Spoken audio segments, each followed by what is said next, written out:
Alright, I'm just gonna say it. This sniper rifle has instantly become my go-to for sniper-only sortie missions. Well, in general, I don't use sniper rifles in warframe because it's a horde shooter where the vast majority of combat happens within 20 meters, where a high-precision, high-damage rifle with zoom capabilities is just not something I see fit for most missions.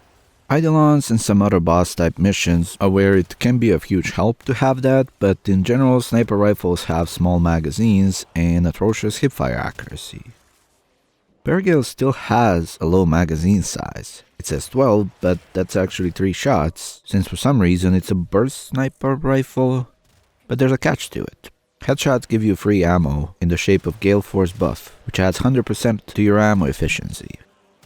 So even if there's 12 shots and reloading it takes 3 seconds, it's actually pretty comfy. As long as you hit headshots, you don't get to reload too much.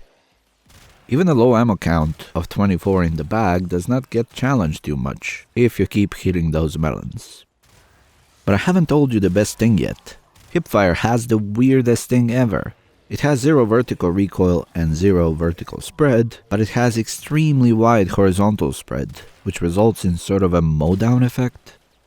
Since you shoot 4 bullets in a burst, and each is affected by multi-shot value, that's a lot of projectiles. That spread makes this weapon basically better than most assault rifles, as long as you employ the age-old aiming technique to keep your aim at the head level. As a bonus, I wish this was a thing. If Perigale was semi-auto while zoomed in, and burst fire while zoomed out. Kinda how Quartac works, just with a scope as a bonus. Because when you're zoomed in, burst fire is kind of an overkill. You get a critical damage boost and more damage from sniper combo, which results in most enemies not taking more than 1 hit. Not with this build anyway. I went with viral because the weapon has decent status chance, but also good critical chance, so we can build for that. All 3 galvanized mods are there, and all 3 work great. Galvanized scope, even allowing you to reach reliable orange criticals alongside point strike. Reload speed mod is there because even if we don't reload much, when it happens and it takes 3 seconds, I'm not enjoying it. Alternatively, you can use critical delay for critical chance and hunter munitions in place of a reload mod. Ammo efficiency is good, but if you meet some enemies that don't give you the buff, then it can suffer. That's why I use Vigilante supplies.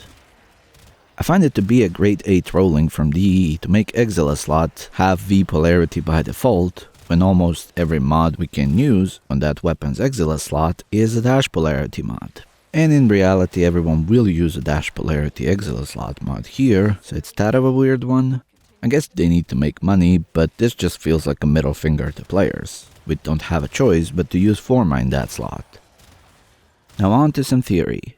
My idea was to trigger Gale Force buff, reload the gun, and make use of the prime chamber infinitely, as I keep ammo efficiency up.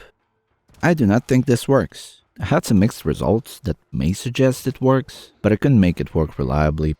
Either way, it would be an overkill, and galvanized aptitude could be utilized to a greater extent if we were to prime some heavier enemies and use a Perigale build with maximum slashing and bleeding capabilities. So in my humble opinion, it's not worth using Prime Chamber for this.